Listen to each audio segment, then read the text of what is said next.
आप देख रहे हैं नेटवर्क 22 राज खान के साथ।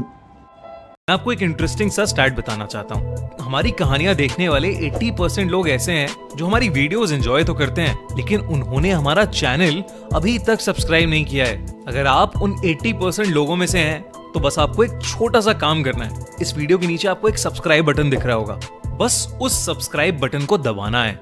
बस इतना सा काम करना है आपको, और लगे हाथों बेल आइकन भी प्रेस कर देना ताकि हमारी लेटेस्ट वीडियो आते ही आपको सबसे पहले पता चले। हॉन्टेड सिरी फोर्ट। अश्विन ASI यानी आर्कियोलॉजिकल सर्वे ऑफ इंडिया का एक एम्प्लॉय था। वो लोग अपनी टीम के साथ दिल्ली के सिरी फोर्ट की साइट पर काम कर रहे थे, क्योंकि फोर्ट का एरिया बहुत बड़ा था और रात को वहां चोर और ड्रग एडिक्ट्स कभी कभार आ जाते थे, तो उनकी टीम अक्सर दिन में ही काम किया करती थी। लेकिन आज का दिन अवनीश के लिए कुछ अलग था, क्योंकि वो वहां एक पूरी रात अकेले बिताने वाला था। 600 साल पहले अलाउद्दीन खिलजी ने मंगोल लोगों के हमले से बचने के लिए सिरी फोर्ट बनवाया था।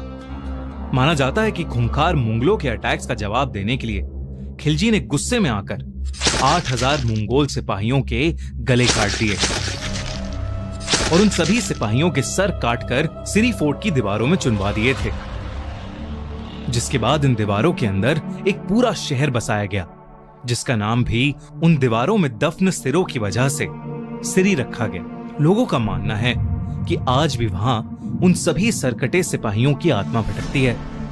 वहां के गार्ड्स ने अवनीश को बताया कि लोगों को यहां रात को घोड़े की, सरकटे मंगोलों के चीखने की, मदद मांगने की अजीब सी आवाजें आती हैं।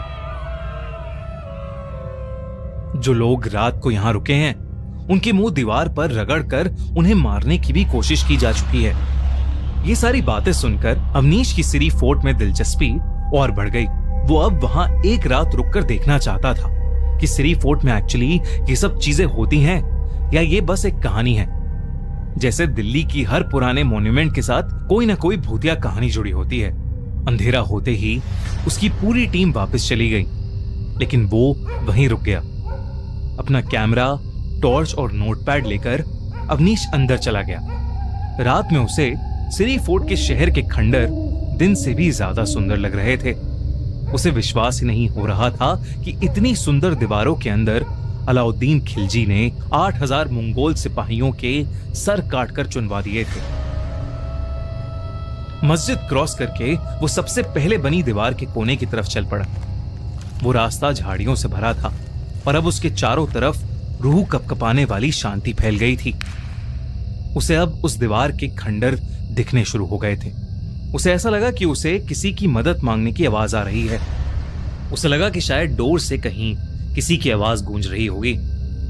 तो अवनीश ने उस पर ज्यादा ध्यान नहीं दिया, लेकिन उसने जैसे ही अपना कैमरा ऑन किया तो उसकी फ्लैश से आगे की दीवारें भी दिखने लगीं, जिसमें उसे अचानक से दीवार के अंदर धंसा हुआ एक कटा हुआ सर दिखा। अवनीश घबरा गया। उसने कैमरा हटाकर दीवार की तरफ देखा, लेकिन वहां कोई नहीं था। जब उसने वापस कैमरे में देखने की कोशिश की तो उसका कैमरा अचानक बंद पड़ गया। अवनीश को यह बात बहुत अजीब लगी, क्योंकि जब वो वहां आया था तो उसके कैमरे की बैटरी फुल थी। वो अपने कैमरे को ऑन करने की कोशिश कर ही रहा था कि तभी उसे थोड़ी दूर से घोड़ों के चिल्लाने और दौड़ते हुए कदमों की आवाजें आने लगीं। अवनीश ने कहानियों में सुना था कि रात को सिरी फोर्ट जिंदा हो जाता है। वहां की दीवारें उस जमाने का एक भ्रम बनाने लगती हैं और वो मरे हुए मंगोल अपने ही तरह लोगों को सिरी फोर्ट की खंडर हुई दीवारों में कैद कर लेते हैं। इसलिए जब उसने वो आवाज सुनी तो अवनीश ने सोचा कि सिरी फोर्ट से निकलना ही बेटर होगा। इसलिए अवनीश वहां से जाने लगा, लेकिन उसे बाहर निकलने का रास्ता मिल ही नहीं रहा था। वो जिस भी डायरेक्शन में जाता था वो उसी दीवार के पास घूमकर वापस आ रहा था। उसका फोन भी बंद हो चुका था। अवनीश वहां खड़ा चिल्लाने लगा, लेकिन उसके चिल्लाने के बाद भी कोई उसे सुन नहीं पा रहा था। अवनीश बहुत ज्यादा घबराने लगा। वो आवाजें रुक ही नहीं रही थीं। किसी तरह उसने अपनी सारी जान लगाई और उस दीवार से उल्टी डायरेक्शन में बिना रुके भागने लगा। पर वो जैसे जैसे भाग रहा था उन्हीं घोड़ों की आवाज और तेज होने लगी और उसके और पास आने लगी। भागते भागते वो फिर उसी दीवार के सामने आ गया। तभी एकदम से उसे दिखा कि उसी दीवार से एक कटा हुआ सर बाहर निकलने की कोशिश कर रहा है। उसके वॉर हेलमेट और चेहरे से साफ था कि वो एक मंगोल सोल्जर का सर था। अवनीश ने देखा कि उसका मुंह धीरे धीरे खुल रहा था, जैसे वो कटा हुआ सर कुछ बोलने की कोशिश कर रहा हो। अवनीश ने डर के मारे अपनी आंखें बंद कर लीं। अपने आप को समझाया कि ये सब उसकी इमेजिनेशन का एक हिस्सा है। लेकिन जब उसने आंखें खोली तो उसका खून सूख गया, क्योंकि अब उसके सामने एक नहीं बल्कि कई कटे हुए सर दीवारों से निकलकर उसको घूर रहे थे और दर्द से चिल्ला रहे थे। अवनीश का दिल अब तेजी से धड़क रहा था। वो पागलों की तरह चिल्लाने की कोशिश कर रहा था, लेकिन उसकी आवाज भी निकलना बंद हो गई थी। अवनीश को ऐसा लग रहा था कि वो सारे सर रोते हुए, दर्द में चिल्लाते हुए उसको अपनी तरफ खींचने लगे हों। अवनीश खुद को संभाल नहीं पा रहा था। उसके हाथ कांपने लगे थे और वो एकदम से उस दीवार की तरफ खिंचता चला गया। उसे ऐसा लग रहा था कि जैसे उन दीवारों में से कई हाथ निकलकर उसको जकड़ रहे हैं और दीवार की ओर खींच रहे हैं। उसने अपना सर दीवारों पर रगड़ना शुरू कर दिया, जैसे वो खुद को उन्हीं दफनाए हुए सरों का हिस्सा बना रहा हो। उसे बहुत ज्यादा दर्द हो रहा था, लेकिन वो खुद को रोक ही नहीं पा रहा था। अचानक से उसे अपनी गर्दन पर बहुत तेज दर्द महसूस हुआ। उसे ऐसा फील हो रहा था कि जैसे कोई उसका सर उसकी बॉडी से अलग कर रहा है।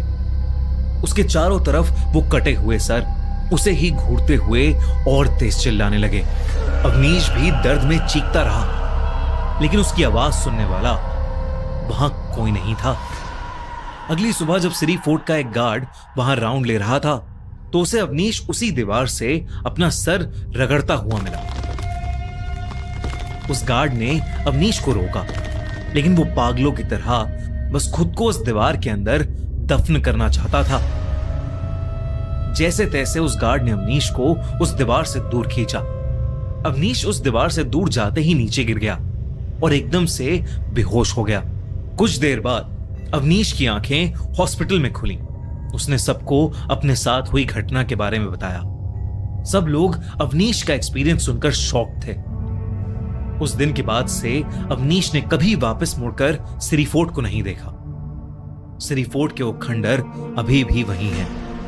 आसपास के इलाकों में जिंदगी दिन रात चलती रहती है, लेकिन सिरी फोर्ट की दीवारों में वो मंगोल सिपाही आज भी वहां आपको अपने ही जैसे उन दीवारों में दफनाने का इंतजार कर रहे हैं।